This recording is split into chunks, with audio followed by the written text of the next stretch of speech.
Hasta el siglo XVIII existió la idea de que el poder se justificaba de manera natural o apelando a instancias religiosas, de forma que las personas vivían en sociedades ordenadas y reguladas conforme a ciertas reglas que excedían su capacidad de decisión.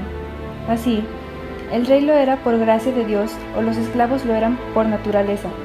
Sin embargo, con el advenimiento de la sociedad moderna, el panorama fue cambiando debido a cambios en el orden político, cuando frente al orden social del antiguo régimen, con una fuerte tendencia al acaparamiento de poder por parte de los monarcas, surge una nueva clase social donde los excedentes agrícolas y su reinversión en sectores económicos no sujetos a los tradicionales gremios comenzaron a hacerse notar y a cobrar vigor, conociéndolos como la burguesía, la cual se caracterizaba por su independencia política y económica, hecho que determinó que nuevos valores individualistas irrumpieran en el panorama político, ejerciendo cambios en las estructuras políticas, como por ejemplo la Revolución Francesa de 1789.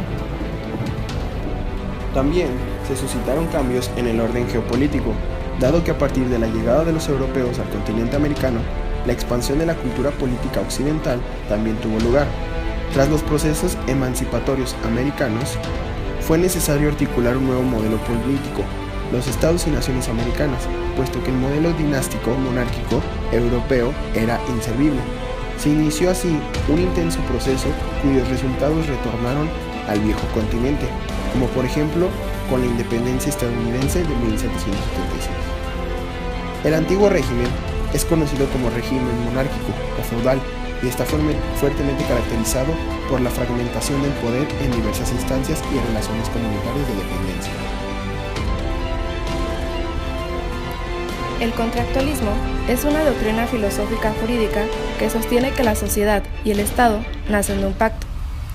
Ese pacto lo establecen los individuos que comienzan a ser parte de esa sociedad. Esta doctrina se opone a la idea de que la sociedad o el Estado son algo natural o preexistentes a la voluntad de los individuos. En general, el contractualismo considera que puede pensarse un estado previo a la institución de la sociedad civil. Ese estado se denomina estado de naturaleza, donde los hombres llevan una existencia peculiarmente individual y no tienen ninguna conciencia de grupo. Por alguna razón se da un contrato social, es decir, un pacto de unión entre los hombres que forma la sociedad civil. A lo largo del tiempo han surgido ideas que por parte de diversos autores que sustentan la teoría del contrato social. Los autores contractualistas más conocidos son Hobbes, Locke y Rousseau. Estos autores distinguen entre estado de naturaleza y sociedad civil. Para ellos, la sociedad civil comenzaría tras un pacto, que es entendido de distinta manera por cada uno de ellos. Hobbes sostenía que la sociedad surge de un acuerdo artificial, basado en los propios intereses que busca la seguridad por temor a los demás. Afirma que el hombre es un lobo para el hombre mismo, pero al mismo tiempo, este mismo hombre, incluso en el estado de naturaleza, sigue siendo un ser racional y tiende a superar el orden y la inseguridad, con el fin de lograr su seguridad y superar el peligro. Los individuos ceden sus derechos a favor de un tercero, surgiendo de este contrato el Estado o la República. Otro autor que sostiene la teoría del contrato social es Locke. Sostiene que hay una ley natural que dirige a la naturaleza y al hombre, y que es para este una ley moral, a la que puede acceder por la razón. Pero la ausencia de una autoridad superior impide garantizar que los derechos y deberes sean respetados. Surge de esta manera la sociedad, el derecho y la autoridad. La sociedad nace del contrato social, de los individuos que buscan proteger sus propios derechos naturales y para amparar al individuo del poder estatal. Locke propugna la decisión equilibrada del poder político en legislativo y ejecutivo.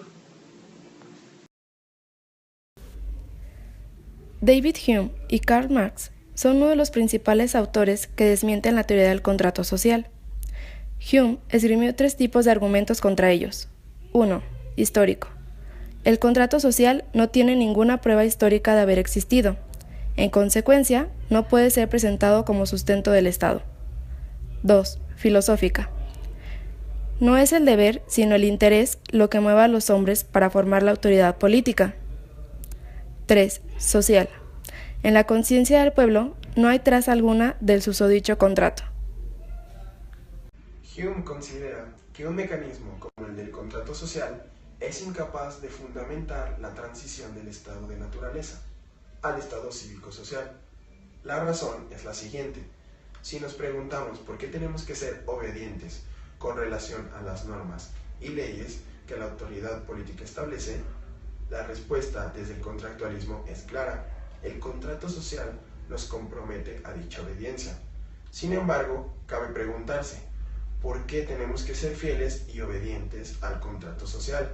Si no queremos caer en un círculo vicioso, tendremos que dar una razón que no recurra al contrato social. Supongamos que dicha razón es R. Si esto es así, parece claro que también podríamos haber recurrido a R para dar cuenta de nuestra obediencia sin necesidad de pasar por el contrato social.